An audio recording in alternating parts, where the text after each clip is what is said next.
사람들은 하나님을 믿으면서도 물질의 위력을 믿습니다. 우리 신자들뿐만 아니라 아마 불신자들은 더 하겠죠. 마찬가지로 우리 신자들도 하나님을 믿는다고 하면서도 이 물질 앞에 참 어찌 보면 보이는 물질을 더 크게 의지하는지도 모릅니다. 이 세상에서는 돈과 물질, 이런 소유가 아주 중요하기 때문입니다. 그러나 지난주일에 말씀드린 대로 사도행전에 기록된 이 초대 예루살렘 교회 교인들은 인간이 탐하는 것, 이 통칭의 물질을 어디에 있어야 되는가, 물질이 두어야 할 위치는 인간의 발 아래임을 분명히 알고 있었습니다. 그래서 초대교회 교인들은 물질을 주인으로 자기의 머리 위에 두고 비인격적인 물질의 종으로 사는 어리석음에 벗어나서 하나님을 주인으로 머리 위에 두고, 그리고 자기는 물질 위에 서서 하나님과 사람을 위한 도구로 이 물질을 사용하는 참 바른 물질관, 진정한 성도로 살았습니다. 이런 삶을 살 수 있었던 것은 저들이 하나님으로부터 큰 은혜를 받았기 때문입니다. 저도 지금 설교를 하다 보니까 하나가 빠졌어, 그죠? 성경 봉독을 안 했는데 알아서 찾으세요. 사도행전 4장 36절부터 5장 11절입니다. 우리 설교하면서 읽도록 하고요. 성경을 보면 자기들의 이 밭과 집을 팔아서 사도들의 발 앞에 가져다 준 성도들이 한두 명이 아니라 상당수였다는 것을 알 수 있습니다. 그렇게 자기의 소유를 팔아 교회 앞에 내려놓은 신자들의 이름은 대부분 무명으로 나타납니다. 성경에 그 사람들의 이름을 일일이 다 열거하고 있지 않다는 것입니다. 요즘 같으면 자기의 전 재산을 교회에 바친 교인이 있다면 어떻게 하겠습니까? 전 재산이 아니더라도 몇 천만 원, 몇 억 원을 교회가 필요할 때, 혹은 교회에 탁 헌금을 한다 그러면 어떨까요? 헌금자의 이름을 교회에 이야기하고 또 액수를 모든 성도들에게 알려서 아마 우리 교회에 이렇게 참 크게 헌신하신 분이 있습니다, 박수도 치게 하고 아마 칭찬을 할지 모르겠습니다. 제가 만약에 교회에서 크게 헌금한 분이 있어서 그분들의 이름을 또 이야기하고 이렇게 칭찬하면 아마 우리 교회 안에는 두 가지 반응이 일어날 것입니다. 한편으로는 부러움과 칭찬이 있을 거예요. 야, 나도 하나님께 좀 그렇게 많이 헌신하고 싶은데 못하는데 저 사람은 용기 있게 하는구나, 부러움이 있고 칭찬할 것입니다. 그런데 또 다른 한편으로는 시기와 질투도 있을 것입니다. 하려면 조용히 하지, 뭐 한다고 이름 내고 하나? 목사님도 그렇지 말이야, 뭐 우리 교회 편 가르는 것도 아니고 뭘 그런 걸 광고를 해. 아마 이렇게 시기, 질투, 또 다른 어떤 원한이라고 할까요? 미움의 마음들이 우리 안에 은근히 생겨날 것입니다. 또 그렇게 많이 헌금한 분은 어떻겠어요? 자기도 모르게 은근히 어깨에 힘이 들어가고 교회에서 어떤 중요한 일이 있을 때 자기의 목소리를 크게 커질 가능성이 많습니다. 여러분, 높아심에서 여러분들에게 부탁을 드립니다. 혹시 우리 교인들 중에 누가 상당한 금액이나 재산을 교회에 바치는 분이 있더라도, 그럴 분이 있을지 모르겠지만 시기하거나 질투하지 마시고, 또 그렇게 헌금하시는 분이 있다면 그렇게 헌금하시는 분은 자기도 모르게 어깨에 힘이 들어가거나 교회에 어떠한 중요한 일이 있을 때 내가 이 정도 했는데 내 목소리를 관철시키려고 하는 그런 어리석음이 없기를 바랍니다. 아무튼 사도행전에 보면 자기의 소유와 재산과 밭을 팔아들인 성도들의 대부분의 이름이 기록되고 있지 않다는 것입니다. 무명으로 처리되어 있습니다. 그런데 유독 하나님께 자기의 집과 재산을 팔아 사도들의 발 앞에 드린 두 사람의 이름만은 밝히고 있습니다. 사도행전 4장 36절 37절에 보면, 35절 36절에 보면 한 사람의 이름은 바나바라는 사람입니다. 그리고 또 한 사람은 6장 1절부터 나오는 아나니아와 삽비라라는 부부의 이름을 밝히고 있습니다. 바나바와 아나니아가 특별한 사람들보다, 다른 어떤 사람들보다 특별히 더 많은 재산을 드렸기 때문에 이 사람들의 이름을 기록했을까요? 만약에 그랬다면 성경에 이 사람들이 밭을 몇 평을 팔았다, 이것이 뭐 얼마가 되었다, 뭐 예를 들어 향유 옥합이 300데나리온의 값어치가 있다, 뭐 이렇게 밝혔을지도 모릅니다. 그런데 본문은 얼마의 밭을 팔았는지 금액을 적시하고 있지는 않습니다. 어쨌든 그럼에도 불구하고 이 두 사람의 공통점은 자기의 소유를 팔아서 사도들의 발 아래 두었다는 것입니다. 이것은 귀한, 정말 귀하고 귀한 헌신이 아닐 수 없습니다. 그렇다면 유독 왜 다른 사람은 빼고 이 두 사람의 이름만은 밝히고 있을까요? 여러 가지 이유가 있겠지만 제가 생각해 보면 두 가지 큰 이유가 있을 것 같아요. 하나는 바나바와 아나니아의 경우는 당시 예루살렘 초대교회에서 아주 영향력 있는 인물이었다고 생각이 됩니다. 요즘으로 말하면 교회 창립 멤버예요. 어떻게 보면 아나니아의 경우는 자기 집에서부터 이 교회가 시작되었을지도 모릅니다. 교회 창립 멤버예요. 그래서 사도들도 잘하고 교회 안에서 아주 사람들에게 영향력, 말 한마디가 영향력 있는 그런 인물이었음에 틀림이 없습니다.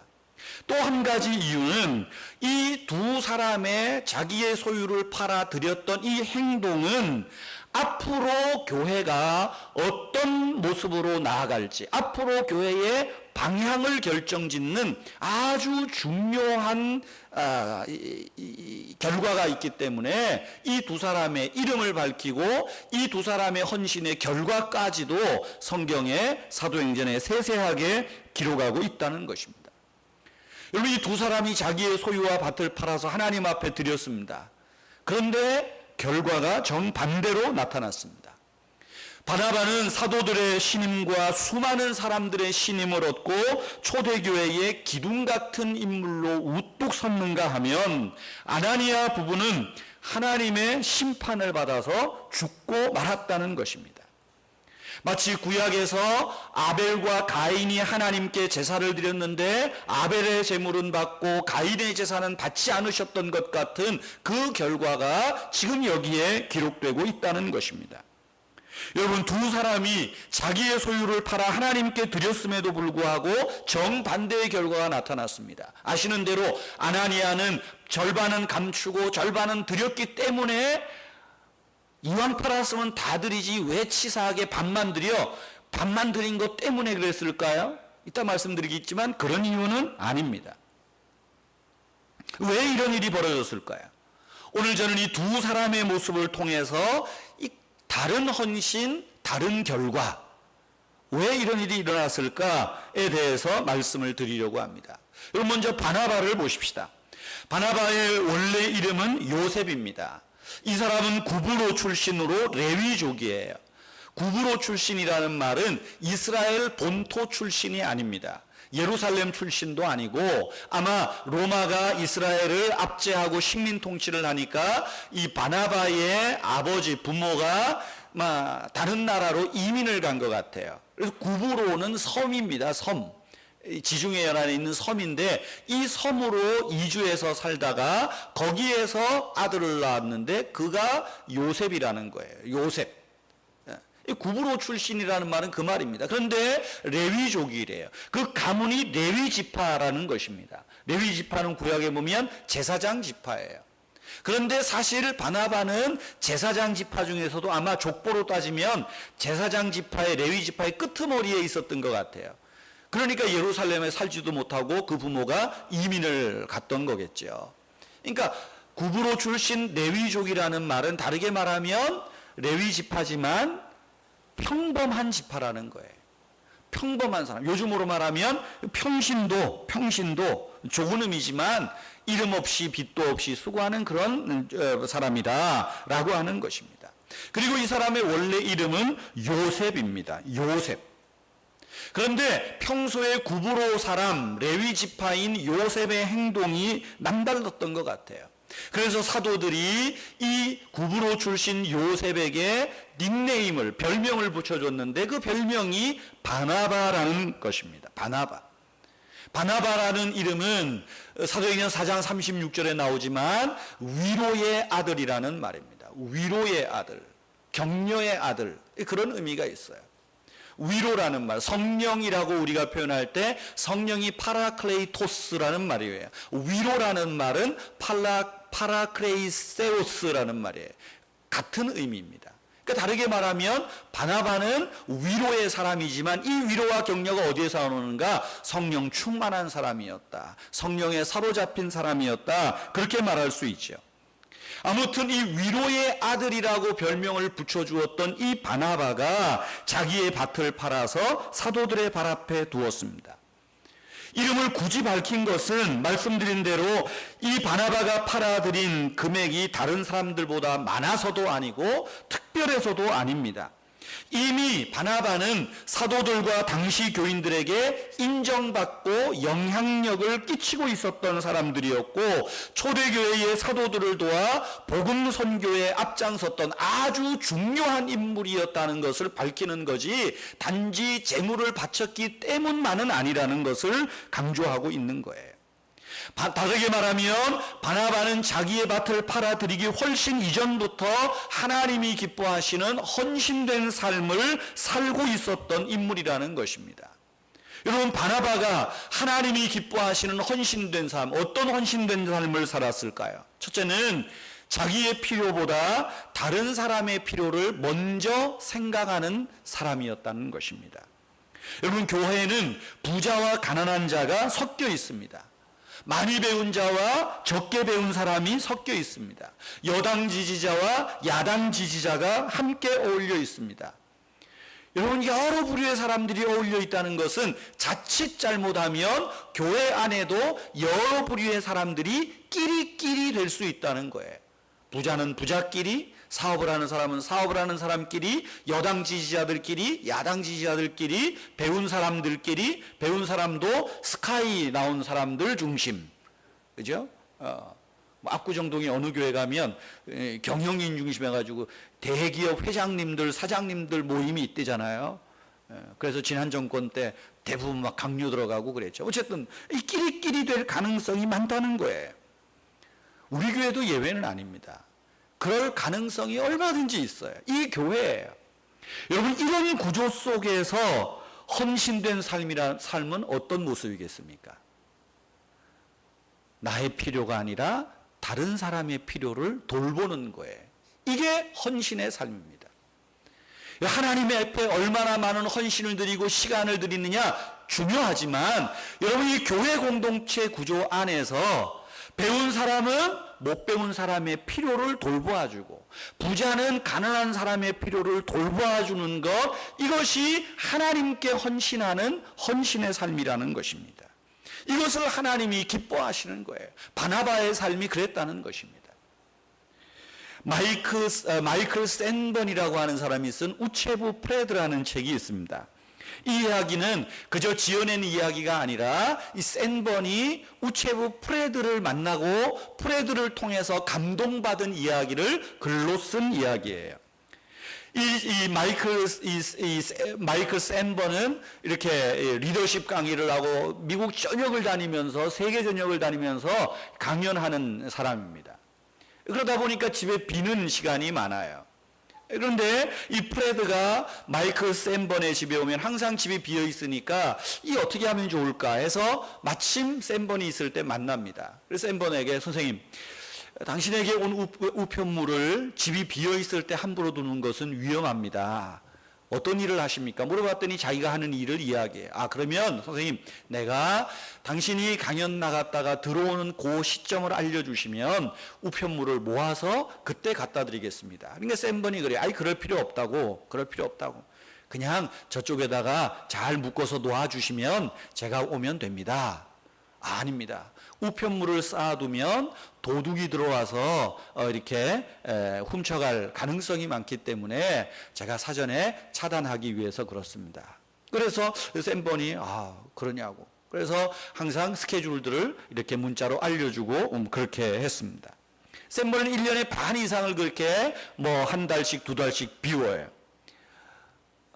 그러니까 이 프레드가 그거를 알고 어쨌든 성심껏 그 우편물을 잘 이렇게 전달해 줍니다. 참 친절하다 생각을 했어요. 그런데 이 샌번이라는 사람이 나중에 알고 보니까 이 우체부 프레드가 자기에게뿐 아니라 자기 동네에 사는 거의 대부분의 가정의 사람들에게 친절과 배려를 베푼다는 거예요. 편지 하나를 전달해도, 택배 하나를 전달해도 상대방에 맞추어서, 없으면 무조건 그냥 던져놓고 가는 게 아니라 왜 없을까? 그래서 항상 물어보고 필요를 채워주는 그런 이야기였다는 거예요. 그래서 그 프레드 이야기에, 프레드를 만나고 감동을 받고는 쓴 책이 프레드 이야기입니다. 샌번이 이 프레드, 우체부 프레드라고 하는 이야기를 통해서 주고자 하는 이미지, 핵심 교훈은 하나입니다. 섬기는 리더십이 정말 리더다라는 거예요. 그래서 나온 말이 서번트 리더십입니다. 종의 리더십, 종의 리더십. 종은 어찌 보면 다른 사람의 요구에 귀를 기울이고 나를 낮추는 거예요. 그래서 이 샌번이 그때부터 다닐 때마다 자기가 겪은 우체부 프레드의 이야기를 합니다. 그래서 미국 내에서는 기업들에게서 이 프레드 상이 있어요. 프레드 프라이스, 프레드 상이 있어서 이 회사 내에서, 기업 내에서 정말 다른 사람의 요구를 알고 고객의 필요를 알고 고객의 감동을 주는 직원을 선발해서 프레드상을 주고 뭐 이렇게 하는 일이 유행처럼 번지고 있다는 거예요. 다른 사람의 필요, 고객의 필요, 직원의 필요를 알고 채워주는 거예요. 서번트 리더십이라는 거예요. 바나바의 리더십이, 바나바의 헌신이 그런 거예요. 예루살렘 교회는 가난했던 교회예요. 가난한 사람들이 복음을 듣고 교회로 몰려옵니다. 그래서 바나바는 먹고 살 정도의 형편이었어요. 그러나 바나바는 교회의 가난한 사람들의 필요를 생각하고 그들을 음으로 양으로 돌보고 있었어요. 요즘으로 말하면 마치 한 구역을 맡고 한 교구를 맡은 그런 리더였어요. 그리고 그 교구를 맡은 리더로서 자기 구역 가정의 식구들을 돌보면서 필요한 부분들을 채워주고 성경에 있는 말대로 자기의 것을 자기의 것으로 여기지 않고 서로 통용하는 삶을 이미 살고 있었다는 거예요. 그런데 교회가 점점점 커지고 가난한 사람들이 자기 교구 말고도 점점 더 많아지니까 어떻게 하겠어요? 야, 이걸 내가 모르게 할 수도 없고 어떻게 하면 좋을까? 어떻게 은혜받는 그 경우가 있잖아요. 그래서 자기가 가지고 있었던 밭을 팔아서 사도들의 발 앞에 두고 사도들에게 말하는 거죠. 사도들이, 교회가 지금 몰려오는 이 많은 사람들을 위해서 가난한 사람들의 필요를 교회가 채워주면 좋겠습니다. 그렇게 하고 내놓는 거예요. 여러분, 그래서 바나바의 삶은 단순히 이거를 팔아드리기 이전부터 이미 요즘 현대인의 현대 리더십에서 얘기하는 서번트 리더십을 이미 실천하고 있었던 사람이라는 거예요. 바나바의 그런 모습을 보고 사도들이 닉네임을 뭐라고 붙여줘요? 바나바라고 붙여준 거예요. 위로의 아들, 격려의 아들. 여러분, 하나님께 진정한 헌신은 사람의 필요를 돌아보는 것에서부터 시작하는 것을 잊지 마십시오. 사람이 도구가 아니라 목적이고 사람이 동역자임을 알고 기꺼이 섬기는 것입니다. 여러분, 우리에게도 이런 헌신이 필요하지 않을까요? 서로 돌아보아서 사랑과 선행을 격려하는 헌신, 서로 돌아보아서 사랑하고 서로 돌아보아 대접하고 서로 돌아보아 저들을 위해서 기도하고 축복하는 그들의 필요를 영적으로 채워주는 여러분, 이 헌신이 귀하디귀한 헌신이라고 하는 것입니다. 이것은 물질보다도 훨씬 더 큰 헌신이죠. 따뜻한 눈빛, 따뜻한 말 한마디, 문자 한 통, 이것이 위로가 되고 격려가 되고 힘이 되는 하나님이 기뻐하시는 헌신이라는 것을 잊어서는 안 됩니다. 여러분, 두 번째로 바나바의 헌신은 예수님의 섬김을 실천한 헌신이었다는 거예요. 예수님이 마가복음 10장 45절에서 말하죠. 인자가 온 것은 섬김을 받으려 함이 아니라 섬기려 하고 많은 사람을 위하여 자기의 목숨을 대속물로 주려 함이라. 예수님은 섬기러 오셨다. 아까도 말한 대로 마이클 샌번이 이야기하는 그 서번트 리더십의 원조는 사실 예수님입니다. 서번트 리더십, 종의 리더십이죠. 여러분, 바나바가 어떻습니까? 사도행전 9장에 보면 한 젊은이가 등장해요. 이 젊은 사람은 예수 믿는 사람을 감옥에 가두고 아주 자기의 의를 세우기에 열심히 있었던 사람입니다. 스데반을 죽일 때에도 앞장서서 스데반을 돌로 쳐 죽이는데 앞장섰어요.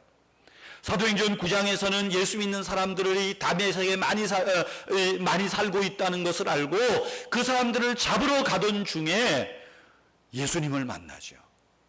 그리고 눈이 멀게 되고 예수님을 만나고는 이제는 예수를 잡는 사람이, 예수 믿는 사람을 잡는 그 청년이 예수님의 이름을 증거하는 사도로 변화되지 않았습니까? 그 사람의 이름이 뭐죠? 사울이라는 사람입니다. 바울이라고도 말하죠. 여러분, 이 사울이 다메섹 가던 중에 예수님을 만나요. 그리고 변화되었어요. 그리고 많은 사람들에게 전도합니다. 입에서 소문이 막 퍼져가요. 예루살렘의 소문이 사도들에게도 들립니다. 야, 우리를 잡아 죽이고 스데반을 죽였던 그 사울이라는 작자가 변화됐다고? 믿을 수 없어. 있을 수 없어. 그런데 이야기가 들립니다. 그 사울이라는 자가 사도들을 만나고 싶다는 거예요. 예수님을 만나고 싶다는 거예요. 사도들은 다 하나같이 의심합니다. 아니야. 아마 위장해서 우리를 속이고 우리를 잡아 죽이기 위해서 아마 술수를 쓰는 걸지 몰라. 그럴 때 바나바라는 사람이 앞장섭니다.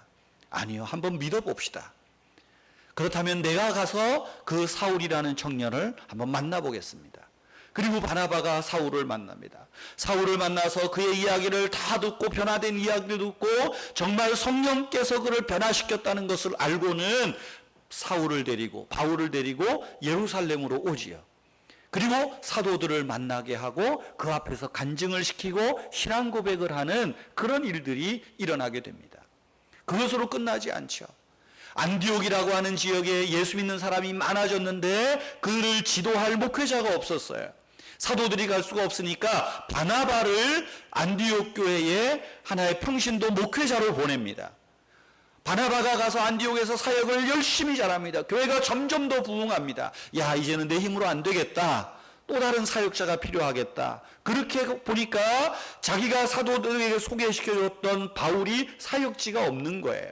사람들이 자꾸만 바울에게 대해서 아직도 의심을 떨쳐버리지 못하는 거예요. 과거의 전력을 문제 삼는 거죠. 그랬을 때 바나바가 사울을 찾으러 다소까지 다시 내려갑니다. 가서 사울을 데려다가 안디옥 교회에 와서 사울로 하여금 목회를 하도록 해요. 그래서 동역의 목회를 하는 겁니다. 바나바와 사울이 안디옥 교회에서 목회를 하니까 안디옥 교회가 얼마나 크게 성장하는지 몰라요.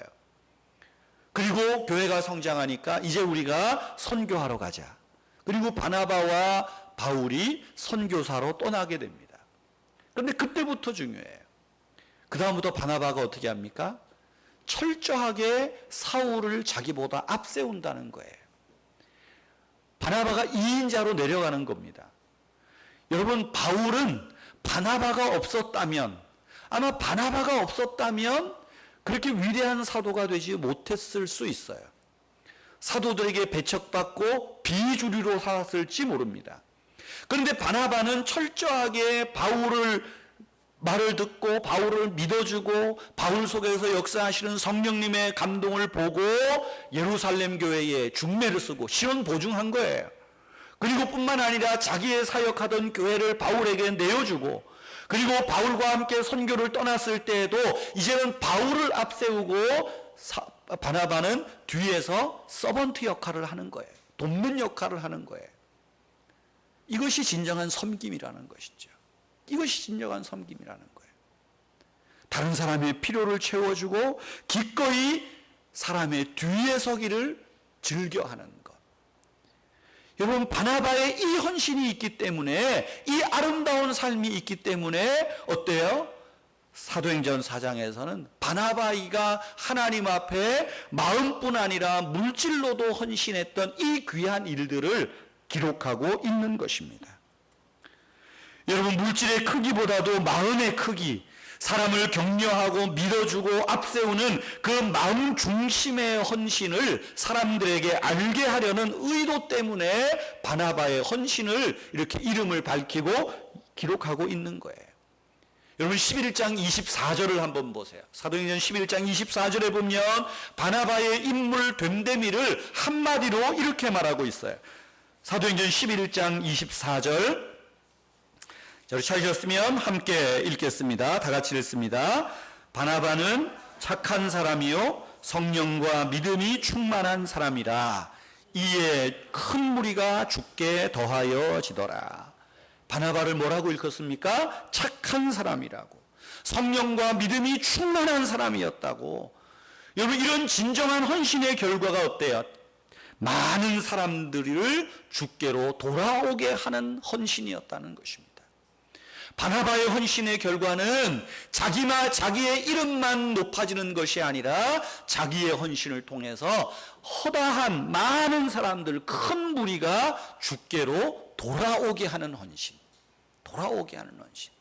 이 헌신의 삶을, 이 헌신의 결과를 사도행전에서는 기록하고 우리로 하여금 이 바나바의 헌신을 배우게 하는 것입니다. 여러분, 다음으로 아나니아의 경우를 보십시다. 아나니아 부부 역시 바나바처럼 초대교회 창립 멤버고 부유하고 헌신된 사람이었습니다. 그런데 이들은 자기의 소유를 팔아 드렸음에도 불구하고 결과는 정반대였어요. 생각해 보십시다. 자기의 집이나 땅을 팔아서 헌금하는 게 쉬운 일입니까? 쉬우면 고개를 끄덕끄덕 해보세요. 아니면 고개를 절레절레 해보세요. 쉬워요? 어려워요? 어렵습니다. 우리 중에 여러분 꼭 필요한 것만 가지고, 집 있는 사람은 팔아서 전세로 가고 남는 거 다 헌금하세요. 우리가 선교하고 구제합시다. 만약에 그러면 여러분 할 사람이 몇 사람이나 있겠어요? 벌써 없다 그러잖아요. 절대 못 판다 그러잖아요. 못합니다. 저 같아도 나야 뭐 집이 없으니까, 팔 집이 없으니까, 땅이 없으니까 속 편하지만 어려워요. 힘들어요. 여러분 11조 생활, 감사 생활 못해도 내 노후를 위해서, 자식을 위해서 그래도 땅은 가지고 있어야 되고 자식 위해서 적금 들어놓고 보험은 들어놔야지, 이게 우리 생각 아니에요? 자식 보험 들지 말고 헌금하라고 그러면 다 미쳤다 그러지. 저희 보고 그럽니다. 뭐 저희가 그렇다는 게 아니라 우리 애들 이름으로 보험 하나 안 해줬더니 목사님 제정신입니까? 그래서 왜요? 어떻게 목사님 애들 위해서 그런 것도 안 하냐고. 쥐들이 알아서 하겠지 뭐. 나보고 미쳤답니다. 미쳤는지 정상적인지 모르겠지만 저 지금 그래요. 우리의 생활이 그렇잖아요. 의식이 그렇잖아요. 그렇게 보면 아나니아와 삽비라가 자기의 소유를 팔아서 어쨌든 절반은 감추고 절반을 드렸다. 귀한 거예요? 안 귀한 거예요? 그 자체만 보면 귀한 거예요. 이게 드리려면 다 드리지 말이야. 치사하게 반 감춰? 이 못된 게 아니에요. 여러분, 우리는 그렇게 못하잖아요. 얼마나 아나니아가 귀한 헌신입니까? 그런데 하나님이 아나니아와 삽비라의 헌신을 기뻐하지 않았다는 거예요. 오히려 다시는 교회에서 아나니아와 삽비라와 같은 헌신이 발생하지 않도록 일벌백계로 다스린 거예요. 오늘날 우리에게 아나니아와 삽비라처럼 하나님이 감동을 줘서 은혜를 주어서 내가 이거 바쳐야지 딱 통장을 깼다가 아까워라 반 감추고 반을 했다. 그렇다고 해서 하나님이 천둥번개 내리쳐서서 여러분 죽게 하지 않습니다. 그건 이미 아나니아로 한 번으로 끝났어요. 오히려 아나니아와 사건을 통해서 우리에게 참된 헌신을 교훈하기 위한 대표적 사건이에요. 여러분 혹시 반 감추었다고 죽지 않으니까 절대 겁먹지 마십시오. 왜 하나님이 근데 그렇게까지 했을까요? 왜 그렇게까지 했을까요? 두 가지 생각해 볼 필요가 있어요. 하나는 아나니아 부부의 헌신은 하나님보다 사람을 더 의식했다는 거예요. 어떻게 보면 아나니아 부부는 바나바와 보이지 않는 라이벌 관계로 생각했을지도 몰라요. 본문 5장 1절에 보면 우리말 성경에는 아나니아로 시작을 해요. 아나니아라 하는 사람이, 그런데 헬라어 성경 원문을 보면 그러나라는 말로 시작해요. 그러나. 이 뭐냐 하면 4장과 5장은 구별된 게 아니에요. 엄밀하게 장수를 구별하면 5장 11절까지를 4장으로 봐야 돼요. 그렇게 봐야 돼요. 그러나라고 하는 말은 앞에와 대조되는 거예요. 무슨 일이 있었습니까? 앞에는 바나바가 자기의 소유 밭을 팔아서 드렸어요. 아, 사도들이 얼마나 좋아합니까? 역시 바나바라고. 교인들도 야, 바나바 아니면 저렇게 할 사람 없어. 아마 그렇게 칭찬하고 감사했겠죠. 그것을 본 아나니아 부부는 어떻게 했어요? 야, 우리가 받을 칭찬, 우리의 인기가 바나바한테로 쏠리네. 그렇다면 역전시킬 수 있는 방법은 뭐가 있을까? 그래, 그래도 우리가 저 구브로 촌사람 바나바보다는 우리는 도시 사람인데 우리가 더 부자인데 우리가 만약에 우리에 있는 걸 팔아드리면 훨씬 더 많아. 그래, 하자. 그래서 아마 교회 앞에 작정을 했을 것 같아요. 사도들 앞에 나와서 우리가 땅을 팔아서 드리겠습니다. 아직 안 팔려서 그러니까 조금 기다리십시오. 그렇게 했는데 땅이 팔렸어요. 팔아놓고 보니까 이걸 다 드리려고 보니까 바나바가 드린 것보다 훨씬 많은 겁니다. 이거 저의 생각이에요. 반만 드려도 훨씬 많아요. 어떻게 하겠어요? 그래, 이왕이면 반만 드리고 반은 우리를 위해서 쓰든지 아니면 나중에 또 교회가 필요하면 쓰든지 그렇게 하자. 아마 이런 생각이 있지 않았을까. 그래서 절반을 감추고 절반을 드린 겁니다. 이렇게 한 원인이 어디 있을까요? 그것은 하나님을 생각하지 않고 사람을 의식했다는 거예요. 우리 지난 수요일 날 안흥국 목사님 통해서 설교 들었어요. 좋은 마음, 착한 마음이 뭔가? 반대로 나쁜 마음이 뭔가? 좋은 마음은 하나님의 은혜를 먼저 생각하는 거예요. 하나님의 은혜를 생각하고 그 은혜에 감격해서 내가 일을 시작했다면 시작한 대로 가야 돼요. 그런데 하나님의 은혜가 아니라 사람을 생각하고 자기의 이름과 명예를 얻기 위한 마음이라면 이것은 진정한 헌신이 아닌 거죠. 착한 헌신이 아닌 것입니다. 하나님의 은혜가 아니라 사람을 의식했다는 거예요. 허세고 위선이라는 것입니다. 우리들도 신앙생활하면서 아나니아와 같은 마음으로 헌신하고 헌금할 때도 많음을 고백하지 않을 수 없어요. 아나니아는 어찌 보면 진실보다 체면을 중시했을지도 몰라요. 우리도 그렇게 할 때가 있어요. 그러나 이 아나니아 사건을 통해서 우리에게 주시는 교훈은 무엇입니까?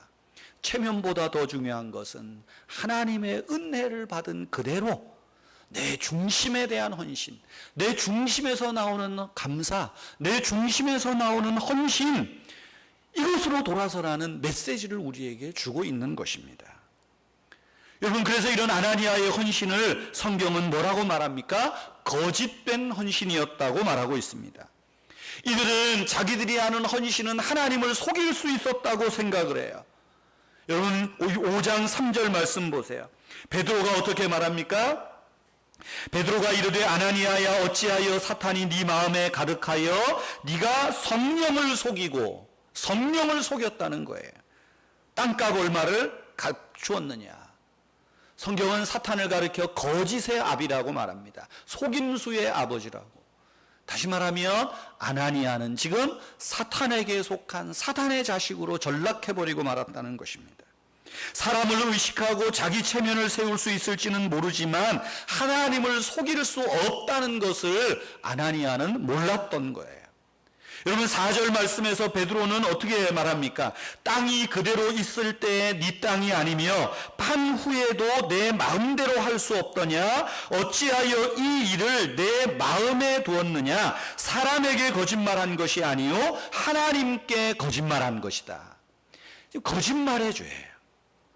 여호수아에 나오는 아간의 거짓말처럼 지금 교회 안에 일어나는 이 거짓의 문제를 베드로는 엄중하게, 하나님은 엄중하게 다루는 거예요. 그럼 베드로의 말 보세요. 땅을 팔지 않았을 때에도 너 것이고 땅을 팔았을 때에도 너 것이라는 거예요. 절반만 드린 것도 자기 것 드린 거예요. 그 중요한 건 뭡니까? 사람을 속이고 하나님을 속였다는 거예요. 다시 말하면 거짓 헌신, 체면을 중시한 헌신, 자기 이름을 내기 위한 헌신, 이 헌신을 하나님이 가증되이 보시는 거예요. 하나님이 가인의 제사를 받지 않으실 때도 마찬가지예요. 그는 사탄에게 속하여 불의에 속하였다. 말하고 있는 거죠. 여러분, 우리들은 내가 10분의 1을 바쳤느냐 안 바쳤느냐 그것을 중요하게 보지만 하나님은 그것을 중요하게 보지 않습니다. 10분의 1을 바쳐도 중심이 없으면 하나님은 기뻐하지 않으세요. 10분의 1은 드리고 싶은데 그걸 형편이 안 되네. 중심을 가지고 10분의 0.5를 드려도 그 중심이 하나님의 은혜고 하나님을 중심한다면 하나님이 기쁘게 보실 수 있는 거예요. 우리는 언제든지 헌금의 액수를 봅니다. 헌신의 시간을 봅니다. 그러나 하나님은 중심을 보시는 거예요. 문제는 우리가 헌신을 잘못 해석할 때, 그래서 내가 하나님 앞에 체면치레하고 뭔가 하려고, 그래서 내가 뭔가 내 체면을 세우고 내 면을 세우려고 한다면 그것은 하나님을 속이는 행위일 수밖에 없다는 거예요. 우리의 중심을 보시는 하나님, 우리의 중심을 보시는 하나님, 우리의 액수가 중요한 것이 아니고 우리의 시간이 중요한 것이 아니고 하나님 앞에 중심을 다하는 헌신, 이것을 하나님이 기뻐하신다는 것입니다. 하나님이 기뻐하시는 참된 헌신은 바로 이처럼 우리 중심에서 나오는 헌신이어야 됩니다. 사람을 의식하고 내 체면을 세우는 헌신이 아니라 내 중심에서부터 하나님을 사랑하는 그 중심에서 나오는 헌신이라는 거예요. 어떤 분이 저에게 그런 말을 하더라고요. 목사님, 은혜의 교회 헌금 조금 더 많이 나오게 하는 법을 가르쳐 줄까요? 그래서 뭔데요? 그랬더니 주보에 헌금한 분들 이름을 왜 안 쓰느냐고. 그래서 우리는 안 해도 다 교인들이 귀하게 헌신합니다. 아니, 글쎄 한번 해보라니까. 그러면 조금 더 나올 거야. 조금 더 안 나와도 괜찮으니까 안 할게요. 저는 그런 면에서 우리 은혜의 교회 교인들은 대단하다고 생각합니다. 대단하다고 생각해요. 여러분, 그 헌신의 본보기가 뭐예요? 바나바라는 거예요. 나의 필요보다 다른 사람의 필요를 돌보는 헌신. 작은 자에게 물 한 그릇 대접하고 필요를 채워주는 그 사랑의 수고, 그 헌신이 필요한 거예요. 사람을 믿어주고 기꺼이 나보다 다른 사람을 앞세우는 예수님의 마음을 가진 그 헌신, 예수님의 마음을 가진 그 섬김, 이것이 바로 하나님을 향한 헌신이요, 많은 사람들을 주께로 돌아오게 하는 그 결과를 낳는 아름다운 헌신이라는 것입니다. 헤르만 헤세가 쓴 동방순례라는 책이 있습니다. 동방순례, 지금으로 말하면 성지순례 하는 거예요. 동방순례를 떠나는 순례단의 일원이 되어서 많은 사람이 떠나는데 거기에 레오라는 하인이 동행합니다. 그 레오의 이야기예요. 레오는 동방순례길에서 누구를 만나든지 항상 웃어줍니다. 그리고 말해요. 내가 무엇을 도와드릴까요? 내가 짐을 들어드릴까요? 무엇을 도와드릴까요? 노래를 부르고 악기를 연주하면서 사람들을 즐겁게 해주어요. 그런데 그는 눈에 띄는 사람이 아니에요. 왜? 늘 아래에 있으니까, 섬기는 자리에 있으니까. 그럼에도 불구하고 남들을 앞장서서 섬기는 일에 늘 해요. 사람들의 주목을 받지 못했어요. 그런데 어느 날 갑자기 레오가 사라졌습니다. 눈에 보이지 않아요. 그러자 동방순례단, 그 순례단이 갑자기 이상하게 싸움이 자꾸만 일어나요. 언쟁이 일어나고 갈등이 자꾸만 일어납니다. 왜 그럴까? 이제까지 안 그랬는데 왜 자꾸만 우리가 신경질을 내고 싸움이 일어날까? 조사해 봤더니 레오라는 하인이 보이지 않는 거예요. 레오 어디 갔어? 레오 어디 갔어? 사람들이 레오를 찾기 시작합니다. 근데 레오는 보이지 않아요. 그리고 알았어요. 우리가 이제까지 싸움 없이 동방순례길을 잘할 수 있었던 것은 레오 때문이었구나. 레오 때문이었구나. 레오 때문이었구나. 그리고 나중에 자기들을 섬겼던 그 하인 레오는 자기들이 속한 교단의 지도자였다는 것을 알게 됩니다. 그것이 헤르만 헤세가 쓴 동방순례라는 책에 나오는 이야기예요. 그럼 무슨 이야기겠습니까? 헤르만 헤세는 이 레오의 이야기를 통해서 성경의 이야기, 예수님의 섬김의 이야기, 예수님의 헌신 이야기를 하는 거예요. 섬김을 받으려 함이 아니라 섬기려 하고 다른 사람을 위하여 내 목숨을 대속물로 주려 함이라. 섬김의 리더십, 헌신의 리더십을 강조하고 있는 것이죠. 사랑하는 성도 여러분, 우리는 어떤 헌신을 하나님 앞에 드리겠습니까? 바나바처럼 할 수도 있고 아나니아처럼 할 수도 있습니다. 그러나 많은 사람을 주께 돌아오게 하고 교회에 기둥같이 쓰임받는 헌신은 바나바의 헌신이라는 거예요. 다른 사람의 필요를 채워주고 다른 사람을 앞세우고 비록 내 이름이 뒷선으로 밀려나더라도 그것으로 인하여 기뻐하는 그 헌신, 바로 그것이 하나님이 기뻐하시는 헌신이라는 것입니다. 헌신의 결과는 많은 사람이, 큰 무리가 주께 돌아오게 되었다는 것입니다. 사랑하는 성도 여러분, 우리 은혜의 교회에 속해 있는 모든 성도님들이 저와 여러분들의 정말로 아름다운 헌신을 통해서 주께로 돌아와야 할 많은 사람들이 주께로 돌아와 하늘의 생명을 얻는 그런 복된 헌신이 있기를 바랍니다. 우리 은혜의 교회 안에 이 헌신을 통하여서 하나님과 사람들에게 칭찬받고 후대에 길이 아름다운 이름으로 남는 헌신된 사람들이 되기를 주님의 이름으로 축복합니다. 기도하겠습니다.